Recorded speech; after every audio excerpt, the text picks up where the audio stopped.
Assalamualaikum warahmatullahi wabarakatuh. Selamat datang di Shiftless Mystery, tempat di mana misteri tak pernah berhenti berbisik.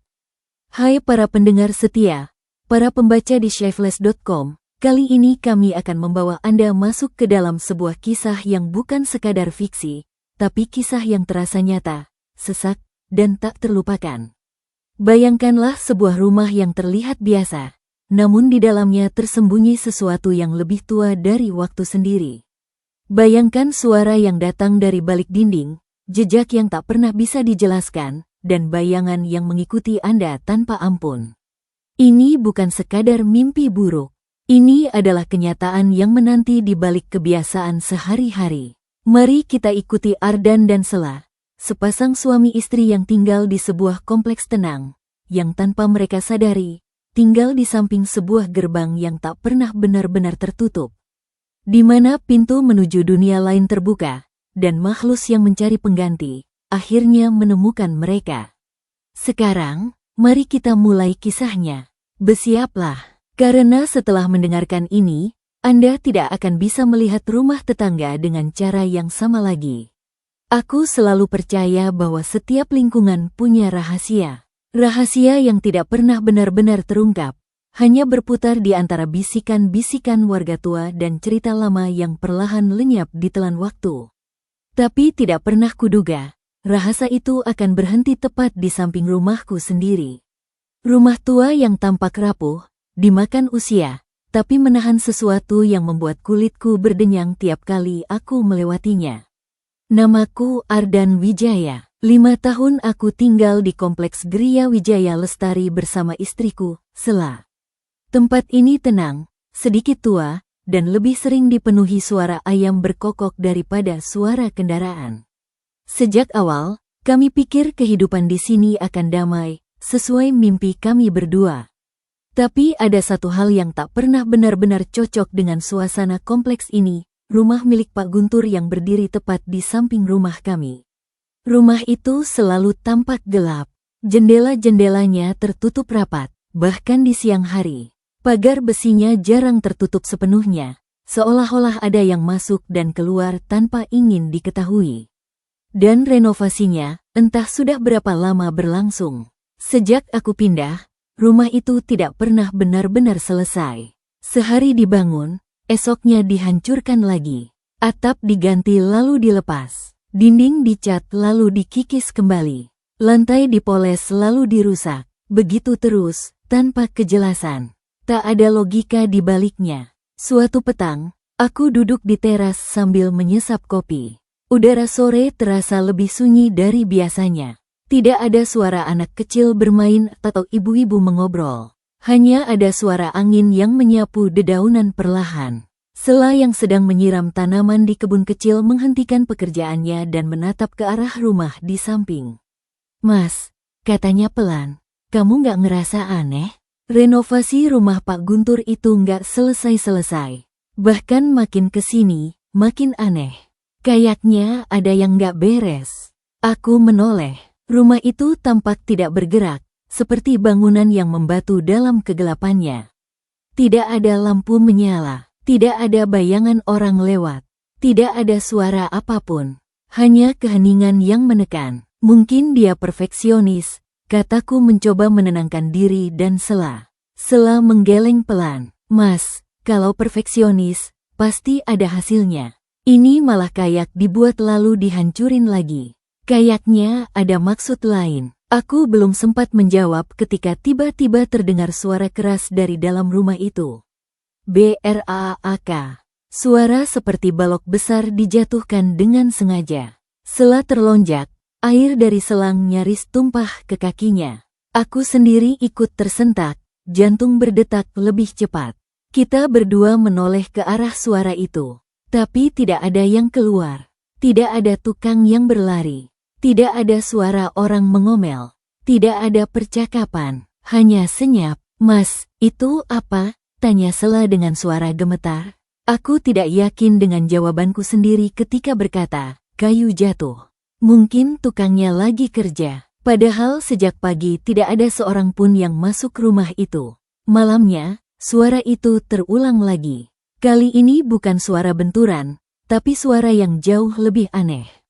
Suara berat, seperti sesuatu sedang digeser perlahan di lantai. Seretan yang panjang dan basah. Suara yang tidak bisa kujelaskan, karena tidak mirip apapun yang pernah kudengar. Aku mencoba meyakinkan diri itu hanya suara kucing atau hewan lain. Namun suara itu terlalu berat, terlalu lambat, dan terlalu sadar. Terlalu seperti sesuatu yang sengaja menggerakkan dirinya. Pagi harinya, saat bekerja di ruang gambar yang jendelanya mengarah ke gang kecil di samping rumah, aku mendengar suara seretan itu lagi. Gang itu sempit, gelap, dan lembab. Bahkan di siang bolong, sinar matahari hampir tidak masuk ke sana. Aku berdiri dari kursi dan mendekat ke jendela. Gesek, gesek, seret. Suara itu muncul dari balik dinding rumah Pak Guntur. Lalu muncul aroma aneh. Aroma tanah basah bercampur anyir. Aku menahan napas tanpa sadar, merasakan sesuatu tidak beres. Bau itu seperti bau bangkai yang terendam air terlalu lama. Sela memanggil dari dapur, "Mas, kamu nyium bau nggak? Kayak bau busuk." Aku tidak ingin membuatnya khawatir. "Nggak kok, mungkin dari luar." Namun aku tahu itu bukan bau biasa. Siangnya aku pergi menemui Rangga, temanku yang tinggal 3 blok dari rumahku. Dia orang yang paling suka mengamati lingkungan. Ketika aku bercerita tentang suara, bau, dan renovasi aneh itu, wajah Rangga langsung berubah serius. "Aku nunggu kamu nanya," katanya dengan suara pelan. "Warga di sini sebenarnya tahu, tapi mereka pilih diam." Aku menelan ludah. "Tahu apa? Enggak, rumah Wijaya itu punya sumur tua di dalamnya. Sumur Karang Naga. Sebelum kompleks dibangun, tempat itu angker. Katanya dulunya dipakai untuk pesugihan." Aku merinding mendengarnya. "Pemilik sebelumnya meninggal aneh," lanjutnya. "Diduga tumbal. Setelah itu rumahnya kosong lama. Sampai Pak Guntur datang." Aku tidak bisa berkata apa-apa. Malamnya, suara itu kembali terdengar, lebih jelas, lebih dekat. Desis panjang, berat, dan bergetar. Sela memeluk lenganku, suaranya kecil. "Mas, itu bukan suara manusia, ya?" Aku tidak menjawab, karena jawabannya terlalu menakutkan untuk diucapkan. Suara itu terdengar lagi, seolah memanggil dari balik dinding. Dan malam itu aku akhirnya mengakui satu hal. Apapun yang tinggal di dalam rumah itu, bukan manusia. Dan aku tinggal terlalu dekat dengannya. Pagi itu udara terasa lebih lembab dari biasanya. Aku terbangun lebih cepat, sebelum alarm berbunyi, dengan perasaan tidak nyaman yang tidak bisa kujelaskan. Sela masih tertidur di sebelahku, namun wajahnya tampak gelisah, seolah bermimpi buruk yang tak kunjung hilang. Aku bangkit pelan-pelan, melangkah ke dapur untuk membuat kopi. Ketika melewati jendela samping yang menghadap langsung ke rumah Pak Guntur, langkahku terhenti. Ada sesuatu di tanah, tepat di sepanjang gang sempit di antara kedua rumah kami. Sesuatu yang tidak pernah kulihat sebelumnya. Jejak panjang seperti garis-garis yang tercetak di tanah yang masih basah. Garis-garis itu tidak mirip bekas roda, tidak pula seperti langkah kaki manusia atau hewan. Lebih mirip geseran benda berat yang ditarik perlahan, membuat pola berkelok-kelok yang aneh, seolah sesuatu merangkak dari arah rumah Pak Guntur menuju ujung gang. Garis itu tampak baru, tanahnya masih lembek, seolah baru saja digoreskan. Sela muncul dari belakangku. "Mas, kamu lihat apa?" Aku menutup sebagian jendela. Tidak ingin ia melihat sesuatu yang mungkin hanya akan membuatnya takut. "Enggak, cuma lihat cuaca agak mendung." Tapi Sela bukan tipe yang gampang dibohongi. Ia menarik tirai dan langsung memicingkan mata melihat jejak itu. "Itu apa?" tanyanya. Suaranya turun 1 oktav. Aku tak tahu harus bilang apa. Aku tidak punya jawaban logis untuk garis sepanjang itu. Sela menatapku. "Mas, ini dari rumah Pak Guntur, kan?" Aku menarik napas. "Kayaknya begitu." Sela menggigit bibir. "Aku nggak mau ada apa-apa di sini. Kalau itu hewan, kenapa jalurnya kayak kayak zigzag begitu? Aku memegang tangannya. Kita nggak tahu itu apa. Bisa jadi cuma kabel atau pipa yang digeser. Tapi bahkan bagiku alasan itu terdengar bodoh. Siangnya aku sengaja memerhatikan rumah Pak Guntur lebih lama dari biasanya. Tidak ada suara tukang. Tidak ada suara musik atau televisi dari dalam. Tidak ada siapapun yang keluar masuk. Namun di lantai 2, jendela yang biasanya tertutup rapat tampak sedikit terbuka, sekitar 2 jari. Dari celah itu, tirai putih yang sobek melambai pelan. Aku merasa ada seseorang memandangku dari balik kegelapan ruangan di dalam. Atau sesuatu. Saat aku hendak mengalihkan pandangan, jendela itu menutup perlahan. Sangat perlahan, seperti ada tangan yang mendorongnya dari dalam. Aku merinding dari kepala sampai ke kaki. Malamnya, ketika kami hendak tidur, terdengar suara ketukan. Bukan dari depan rumah, bukan dari pintu belakang, dari dinding. 3 ketukan pelan. Tok, tok, tok. Sela memeluk lenganku. Mas, itu di kamar kita. Dari arah rumah Pak Guntur. Ketukannya berhenti. Lalu terdengar geseran panjang, seolah sesuatu sedang menelusuri dinding di balik kamar tidur kami. Suaranya berat, bergesek pelan, mengular dari ujung ke ujung. Seret, seret. Sela mulai terisak kecil. Aku mencoba bersuara tegas. Kita tidur saja. Mungkin cuma tikus besar. Tapi bahkan aku tahu itu bukan suara tikus. Tikus tidak pernah bergerak selembut itu. Dan tikus tidak pernah mengetuk 3 kali sebelum muncul. Malam itu, aku tidak tidur sama sekali. Karena saat semuanya sudah hening, benar-benar hening, aku mendengar sesuatu yang membuat dadaku hampir berhenti. Suara napas panjang, lembut, dan dalam. Seperti seseorang, atau sesuatu, sedang berdiri tepat di sisi dinding kamar kami, mendengarkan. Dan aku tahu satu hal. Apapun yang ada di sana, sudah mulai memperhatikan kami. Keesokan paginya, aku memutuskan pergi lagi ke rumah Rangga. Ada hal yang perlu kutanyakan, dan hatiku mengatakan aku tidak boleh menunda. Saat aku tiba, Rangga sedang duduk di garasi sambil merokok. Begitu melihat ekspresiku, dia langsung mematikan rokoknya. Apalagi, dan, tanyanya dengan dahi berkerut, aku duduk di sampingnya dan menceritakan semuanya, jejak di tanah, ketukan di dinding, suara seretan, hingga napas aneh yang terdengar dari balik kamar. Rangga mendengarkan tanpa menyela. Ketika aku selesai, dia mengusap wajahnya pelan. Kayaknya sudah mulai muncul, ujarnya lirih. Aku menegang. Apa yang muncul? Penunggu sumur itu. Aku menelan ludah. Tenggorokanku terasa kering. Rangga, kataku, apa sebenarnya yang ada di rumah itu? Rangga menghela napas panjang. Dulu sebelum kompleks dibangun, tanah itu sering dipakai untuk ritual. Banyak orang datang malam-malam, bawa persembahan. Orang-orang tua di sini bilang sumur tua yang sekarang ada di dalam rumah Pak Guntur itu bukan sumur biasa.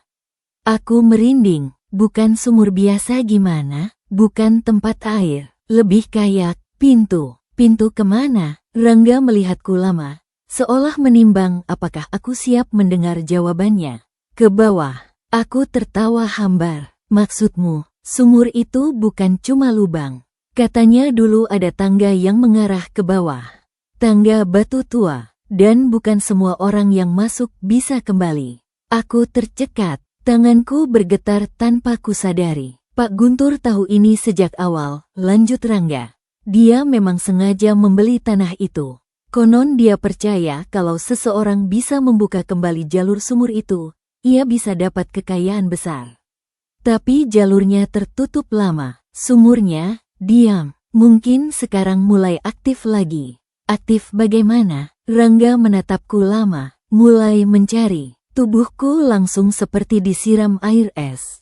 Ketika aku kembali ke rumah, suasananya terasa berbeda. Lebih berat, lebih menekan, seolah udara di sekitar rumah mengental. Sela sedang duduk di ruang tamu sambil memegang ponselnya. Wajahnya pucat. Mas, katanya pelan, kamu harus lihat ini.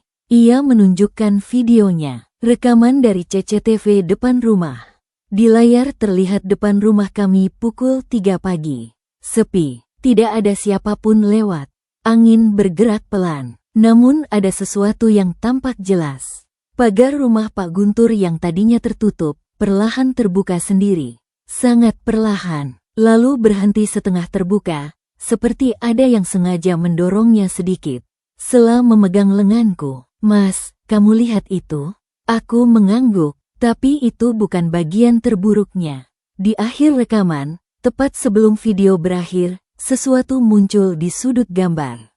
Bukan manusia, bukan bayangan. Bentuk samar, panjang, merangkak rendah di tanah. Bukan seperti hewan, lebih seperti tubuh yang terlalu lentur untuk disebut manusia. Ia bergerak menuju gang sempit di samping rumah kami, menuju dinding kamar tidur kami. Dadaku terasa sesak, tanganku dingin. Sela menatapku dengan wajah ketakutan yang belum pernah kulihat sebelumnya. "Mas, kalau itu dari sumur, kalau itu mau keluar, kita harus gimana?" Aku tidak tahu. Yang aku tahu, suara seretan itu semakin sering terdengar. Jejaknya semakin jelas. Dan malam ini, untuk pertama kalinya, aku mendengar suara yang tidak pernah kudengar sebelumnya. Suara seperti seseorang berjalan di dalam tanah, di bawah rumah kami. Langkahnya pelan, berat, dan semakin lama semakin dekat. Seperti sesuatu sedang naik. Malam itu adalah malam pertama aku benar-benar merasa tidak aman di rumahku sendiri. Setelah melihat rekaman CCTV yang menunjukkan sesuatu merangkak ke arah gang samping, kami tidak bisa tidur. Sela duduk di tepi ranjang sambil meremas ujung selimut, sementara aku berdiri di dekat jendela kamar memandangi kegelapan di luar.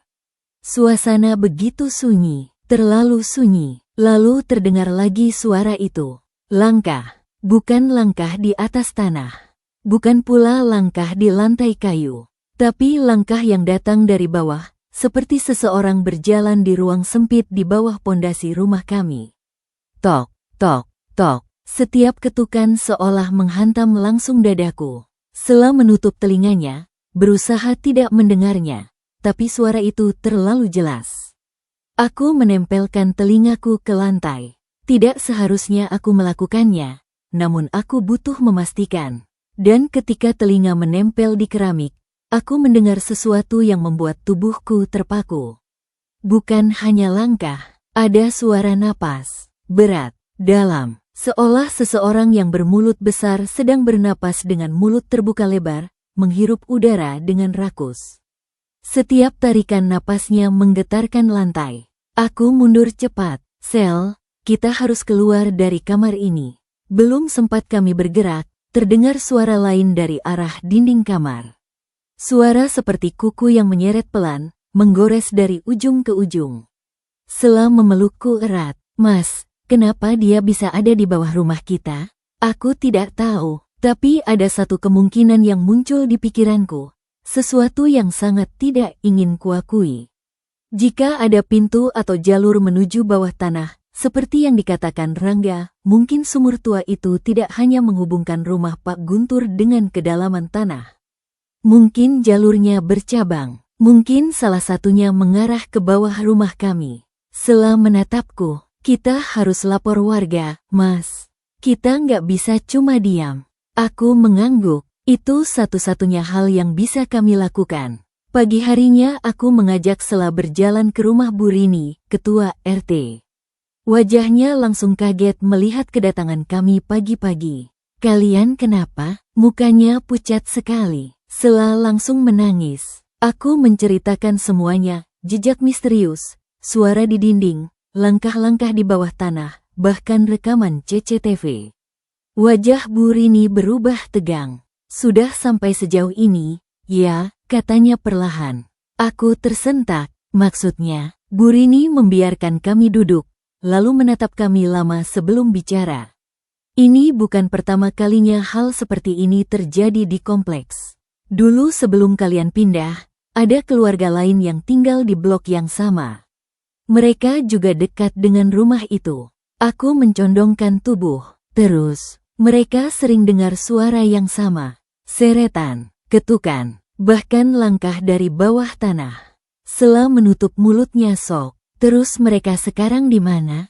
Bu Rini menghela napas. Mereka pindah mendadak. Malam-malam, katanya anak mereka melihat sesuatu keluar dari gang samping. Setelah itu, mereka tidak berani tinggal di sini lagi. Tubuhku langsung dingin. Bu Rini menatapku serius. Rumah itu tidak normal. Jika kalian sudah mendengar suara dari bawah tanah, artinya apapun yang ada di sana sudah bergerak. Kami pulang dengan perasaan berat. Aku tidak tahu apa yang harus kulakukan. Namun kejadian sore itu benar-benar membuat pikiranku runtuh. Saat aku membuang sampah ke belakang rumah, aku melihat sesuatu di tanah. Jejak yang sama seperti kemarin. Tapi kali ini lebih dalam, lebih jelas, dan mengarah langsung ke bagian bawah rumah kami. Jejak itu berakhir tepat di bawah ruang keluarga, dan di dekat jejak itu, ditemukan gumpalan tanah basah, berwarna gelap dan berbau seperti tanah kuburan yang baru digali. Sela menjerit ketika melihatnya. Aku hanya bisa berdiri terpaku, karena untuk pertama kalinya, aku benar-benar yakin, apapun yang bergerak di bawah tanah itu, kini sudah tepat berada di bawah kami. Sejak menemukan jejak di bawah rumah, waktu serasa berjalan lebih lambat. Setiap sudut rumah membuatku waspada. Setiap suara kecil membuat Sela melompat ketakutan. Kami bahkan mulai tidur di ruang tamu, menjauh dari kamar yang dindingnya sering diketuk dari arah rumah sebelah. Malam itu, sekitar pukul 11, suara ketukan kembali terdengar. Tok, tok, tok. Namun kali ini bukan di dinding kamar. Suara itu berasal dari dinding ruang tamu, tempat kami tidur. Sela langsung memegang lenganku. Mas, dia pindah ke sini. Ketukan itu berhenti. Lalu terdengar suara geseran. Sesuatu yang berat menggesek dinding dari dalam. Dari titik paling kanan ke titik paling kiri. Suaranya lambat, menekan, dan terlalu panjang untuk suara hewan apapun. Seret. Seret, aku berdiri perlahan, mendekat ke dinding. Bukan keputusan yang tepat, tapi aku ingin memastikan. Saat telingaku hampir menempel pada permukaan dinding, terdengar suara lain. Suara seperti seseorang menarik napas panjang dari balik dinding. Napas berat, lembab, dan sangat dekat. Begitu dekat sampai aku bisa merasakan hembusannya menembus celah-celah dinding. Sela menjerit kecil. Mas, jangan dekat-dekat. Aku mundur cepat. Lalu tiba-tiba, dinding bergetar. Bukan getaran kecil, tapi getaran kuat, seolah sesuatu dari dalam mendorong dinding ke arah kami. Sela langsung memelukku, gemetar ketakutan. Mas, itu apa? Suaranya bergetar. Getarannya berhenti. Lalu muncul suara yang tidak pernah kami dengar sebelumnya. Suara kuku, menggores dari dalam. Krek, krek, krek. Seolah sesuatu mencoba mengikis dinding dari dalam, berusaha membuat celah. Aku merasa ingin muntah. Tubuhku menolak kenyataan yang sedang terjadi. Ini bukan lagi gangguan, bukan lagi suara dari jauh. Ini sebuah usaha dari sesuatu untuk keluar. Sela menangis. Mas, kalau dindingnya jebol gimana? Aku tidak bisa menjawab. Keesokan paginya aku langsung menemui Rangga lagi. Kali ini aku tidak bicara banyak. Aku hanya memutar rekaman suara yang terekam di ponselku. Rekaman getaran dan goresan itu. Wajah Rangga berubah pucat. Ini lebih cepat dari yang aku kira. Apa maksudmu cepat? Tanyaku hampir marah. Kamu bilang sumur itu cuma aktif. Tapi ini, sesuatu sedang berusaha masuk ke rumahku. Rangga menatapku lama, dan kamu harus tahu ini. Dia mengambil napas panjang. Sumur itu dulunya punya 3 jalur. 1 ke rumah utama, rumah Guntur. 1 ke arah tanah lapang. Dan 1 lagi, ke arah sini. Aku membeku. Ke sini, ulangku, ke blok rumahmu. Karena dulu di sini berdiri rumah kayu tua. Pemilik rumah itu dulu sering melakukan ritual pemanggilan. Mereka yang terakhir masuk ke sumur itu sebelum semuanya ditutup. Aku memegang kepala, berusaha mencerna semuanya. Dan, kata Rangga dengan suara pelan, kalau jalur itu terbuka lagi, maka tempat pertama yang akan dia datangi adalah rumahmu. Aku menahan napas, karena yang dicarinya bukan sembarang rumah. Rangga menatapku dengan wajah yang tidak pernah kulihat sebelumnya. Yang dia cari adalah pengganti. Sela menelpon saat itu juga, suaranya panik dan ketakutan. Mas, dinding ruang tamu retak, ada yang dorong dari dalam. Dan suara itu kembali terdengar melalui ponsel.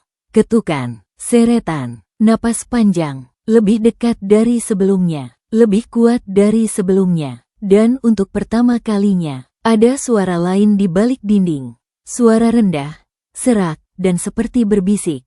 Buka. Aku hampir menjatuhkan ponsel, karena bisikan itu jelas memanggil seseorang.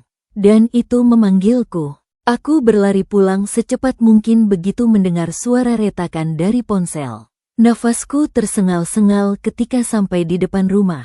Pintu terbuka lebar, dan Sela berdiri di tengah ruang tamu dengan wajah pucat dan mata bengkak oleh tangis. Mas, lihat, bisiknya sambil menunjuk dinding. Aku mendekat. Retakannya tidak besar, tapi memanjang dari bawah ke tengah dinding, seperti garis tipis yang muncul akibat tekanan kuat dari dalam. Beberapa serpihan cat dan semen jatuh ke lantai. Tepat di bagian tengah retakan, terlihat goresan-goresan kecil seperti bekas kuku. Krek, krek, krek. Suaranya terdengar lagi. Sela langsung menutup telinganya. Getaran pelan merambat ke lantai, seperti sesuatu yang mencoba mendorong keluar dari balik dinding. Aku menarik napas panjang, lalu menekan dinding itu pelan dengan telapak tangan. Bukan keputusan yang bijak, tapi aku ingin memastikan. Dan saat telapak tanganku menempel, ada sesuatu yang menyentuh baliknya. Bukan keras, bukan kasar. Sentuhan lembut, seperti seseorang meletakkan tangan di sisi lain dinding, tepat di balik telapak tanganku. Aku langsung menarik tanganku dan mundur. Sela menjerit, Mas, jangan dekat-dekat." Getaran berhenti, tapi dari balik dinding terdengar sesuatu yang membuat tengkukku meremang. Suara bergerak menjauh, pelan, menyeret, menuju arah dapur. Seret, seret, Sela menggenggam tanganku erat. "Mas, dia jalan muter. Dia nyari pintu lain." Aku memandangi seluruh ruangan, mencoba menahan rasa panik. Suara itu berhenti di suatu titik, tepat di bawah kami. Di area lantai dekat meja makan, ubin bergetar halus. Sesuatu bergerak di bawah rumah. Aku langsung teringat kata-kata Rangga tentang jalur sumur yang bercabang ke arah rumah kami. Jantungku seperti berhenti sesaat. "Aku mau ke rumah Pak Guntur," kataku. Sela menatapku seperti aku sudah gila.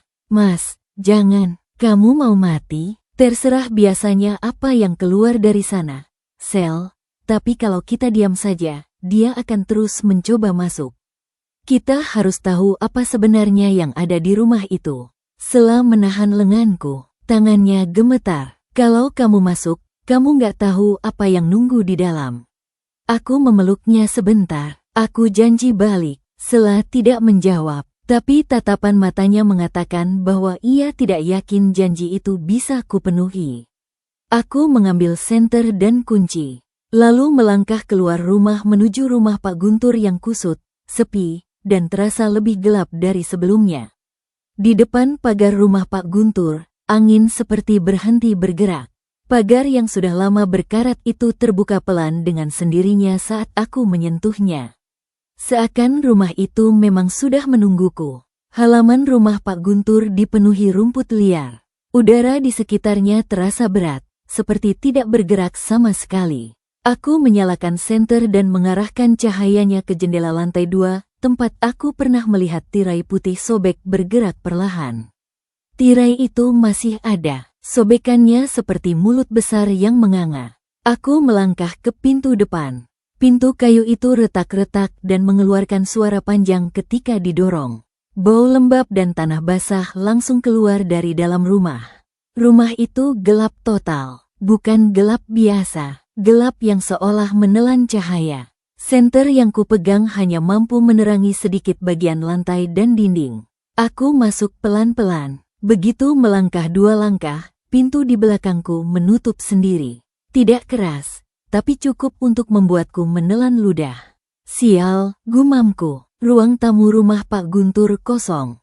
Tidak ada furnitur, tidak ada karpet, hanya lantai semen tua dengan noda-noda hitam yang tidak ku ketahui asalnya. Bau tanah semakin kuat, lalu aku melihatnya. Di sudut ruangan ada bekas geseran panjang di lantai, membentuk pola seperti sesuatu sering bergerak keluar masuk dari arah yang sama. Polanya mirip sekali dengan jejak yang kulihat di gang samping rumahku. Jejak itu mengarah ke sebuah pintu di sisi kiri ruangan. Pintu menuju ruang bawah. Aku menelan selaiva yang terasa pahit. Tanganku gemetar ketika memutar gagang pintu itu. Pintu terbuka pelan mengarah ke tangga gelap ke bawah. Tangga batu, sama persis seperti yang dikatakan Rangga. Tangga itu turun curam dengan dinding batu yang lembab dan sempit. Udara dari bawah terasa dingin dan berbau lumpur. Aku mengarahkan senter ke bawah, tapi cahaya hanya menembus beberapa anak tangga saja sebelum ditelan kegelapan. Aku mendengar suara, napas, berat, lambat. Napas itu datang dari bawah. Aku hampir berbalik, hampir lari. Tapi saat itu juga, aku melihat sesuatu di dinding dekat tangga. Ukiran tangan manusia dan sesuatu lain yang tidak seperti tangan manusia. Panjang, bengkok, memiliki 3 ruas, dan ukiran itu berjejer turun ke bawah.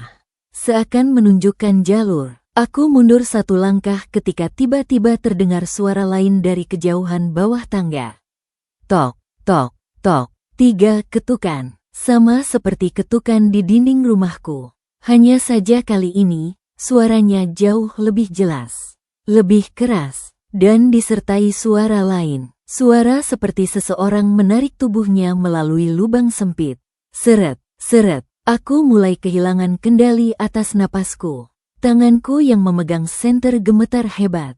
Satu bagian diriku berteriak untuk keluar dari rumah itu sekarang juga. Tapi bagian lain, bagian yang dipicu ketakutan mendalam, membuatku tetap terpaku di tempat.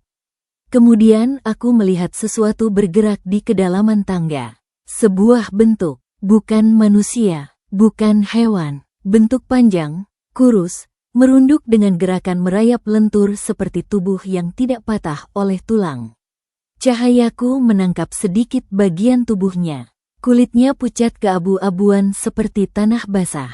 Kakinya bukan seperti kaki manusia, lebih seperti ruas-ruas panjang menonjol dari tubuhnya, menapak pada batu dengan bunyi menjijikkan. Aku membeku, makhluk itu berhenti. Kepalanya, atau apapun yang dianggap sebagai kepala, mengangkat sedikit, seolah memperhatikan arahku. Dan aku tahu, dia melihatku. Aku tidak ingat bagaimana aku berhasil keluar dari rumah Pak Guntur. Ingatanku hanya serpihan, menabrak pintu, berlari tanpa menoleh, dan napas tercekat yang rasanya seperti ditarik paksa keluar dari dadaku. Aku hanya tahu satu hal, aku harus menjauh dari tangga itu. Begitu tiba di luar, aku terjatuh di halaman. Lututku menghantam tanah keras, tapi tubuhku terlalu dipenuhi ketakutan untuk merasakan sakitnya. Aku menoleh ke rumah Pak Guntur dengan napas tersendat-sendat. Rumah itu tetap gelap, tetap diam, seolah tidak ada apa-apa di dalamnya. Seolah makhluk itu tidak pernah bergerak naik. Tapi aku tahu ia melihatku. Aku merasakan pandangannya menembus gelap, mengikuti setiap langkahku. Aku bangkit, berlari ke rumah. Saat membuka pintu, Sela langsung memelukku erat sekali sampai seperti ingin memastikan aku benar-benar kembali hidup-hidup. Mas, kenapa? Kamu pucat, kamu gemetar. Aku tidak bisa bicara. Aku hanya memeluknya balik, mencoba menenangkan diriku sendiri. Tapi ketenangan itu tidak bertahan lama. Di lantai ruang tamu, tepat di bawah dinding yang retak, ada sesuatu.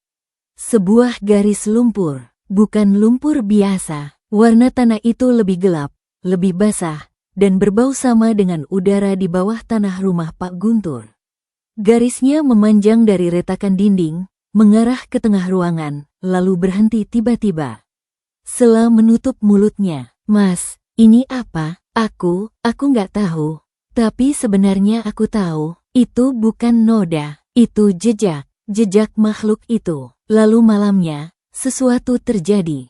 Sekitar pukul 2, aku terbangun karena suara napas berat. Tepat di sisi tempat tidur. Aku membuka mata perlahan, takut melihat apapun yang ada di sana. Tak ada apa-apa, tapi napas itu tetap terdengar. Dekat, sangat dekat. Seperti seseorang membungkuk tepat di sebelahku, memandangi wajahku. Aku menahan napas, kemudian terdengar suara lain. Suara kuku menyentuh lantai kamar. Krek, krek, krek, dan sesuatu bergerak di sisi tempat tidur, seperti merayap memutari ranjang kami. Aku ingin membangunkan Sela, tapi tubuhku membeku. Napasku hampir tak terdengar. Bayangan panjang melintas di lantai, terkena cahaya dari lampu luar yang masuk lewat jendela. Bayangan itu tidak seperti manusia. Panjangnya berlipat-lipat dari tubuh manusia biasa, dan gerakannya melata. Bayangan itu berhenti di sisi jendela, lalu perlahan, sangat perlahan, mengangkat sesuatu seperti kepala. Bayangannya berubah bentuk, naik ke arah dinding, seolah makhluk itu merayap naik tanpa suara. Sela tiba-tiba menggeliat kecil, hampir terbangun. Dan saat itu juga, bayangan itu menghilang. Secepat kedipan mata, ruangan kembali hening. Tapi aku tahu, makhluk itu sudah masuk rumah. Dan sekarang, ia tahu cara menemukan kami. Keesokan harinya, aku memutuskan untuk menemui Rangga.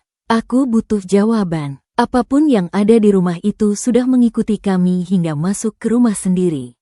Retakan makin besar, jejak makin jelas, suara makin dekat. Ini bukan lagi fenomena aneh, ini ancaman nyata. Aku mengetuk rumah Rangga berkali-kali. Tidak ada jawaban. Aku meneleponnya, tidak aktif. Aku mengirim pesan, centang 1. Aku memutuskan masuk lewat pagar samping yang tidak terkunci. Suasana rumah Rangga berbeda, sunyi. Tidak ada bunyi TV. Tidak ada suara ayam dari belakang rumah, tidak ada bunyi apapun. Seperti rumah yang sudah lama tidak dihuni. Aku mengetuk pintu lagi, tetap tidak ada jawaban. Akhirnya aku mencoba gagang pintu. Terbuka, tidak terkunci. Astagfirullah. Ruang tamunya berantakan, kursi terbalik, buku berserakan. Lantai penuh goresan panjang yang sangat mirip dengan yang kulihat di rumah Pak Guntur. Goresan yang dibuat oleh sesuatu yang merayap. Aku memanggil nama Rangga. Tidak ada sahutan. Aku memeriksa dapur, kamar depan, kamar belakang. Semua sepi. Suasananya membuat tengkukku merinding. Dan saat aku membuka pintu kamar kerja Rangga, sesuatu membuatku terpaku. Di lantai, tepat di tengah ruangan, ada lingkaran tanah hitam. Tanah dari bawah sumur itu. Tanah yang sama baunya seperti di rumah Pak Guntur. Dan di tengah lingkaran tanah itu, ada sepotong kain. Kain hitam lusuh yang biasa dipakai Rangga sebagai selimut kursi kerjanya. Tapi itu bukan hal paling menyeramkan. Yang membuat lututku lemas adalah bekas seretan yang dimulai dari lingkaran tanah itu, mengarah ke jendela, lalu hilang begitu saja seakan sesuatu melayang keluar.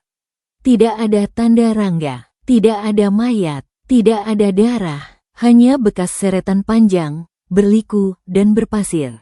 Dan sebuah catatan kecil di meja kerjanya. Catatan yang ditulis terburu-buru. Kertas itu bergetar di tanganku saat kubaca. Kalau dia sudah melihatmu, kamu tidak bisa lari. Sumur itu belum selesai memilih. Jangan biarkan dia menyentuh dinding rumahmu. Kalau dindingnya jebol, semuanya selesai. Selesai membaca. Aku terdiam, tangan dingin, kepala pusing, Rangga hilang, makhluk itu masuk ke rumahnya. Dan sekarang, hanya aku dan Sela yang tersisa dalam jalur makhluk itu mencari pengganti. Saat aku keluar dari rumah Rangga, angin bertiup kencang. Dan dari arah rumahku sendiri, terdengar suara, tok, tok, tok. Tapi kali ini bukan dari dalam dinding. Suaranya datang dari luar rumah. Seolah sesuatu sedang berdiri tepat di depan pintu rumah kami. Menunggu aku kembali. Rangga telah hilang. Makhluk itu sudah masuk ke dalam rumah. dan Ardan beserta Sela hanya tinggal berdua, terperangkap dalam jerat misteri yang makin menyempit. Disinilah kisah kita berakhir. Tapi ingat, di dunia nyata, misteri tak selalu berakhir begitu saja. Kadang-kadang, mereka hanya menunggu waktu untuk muncul kembali. Terima kasih telah menyaksikan hingga akhir di Shyflash Channel, dan telah membaca hingga sini di shyflash.com. Jika kisah ini membuat Anda tergerak atau ingin menceritakan pengalaman seram Anda sendiri, jangan ragu untuk memberikan dukungan Anda dengan menekan tombol like, menulis komentar, dan melakukan share ke teman-teman Anda. Karena setiap dukungan Anda adalah cahaya yang menerangi dunia misteri ini.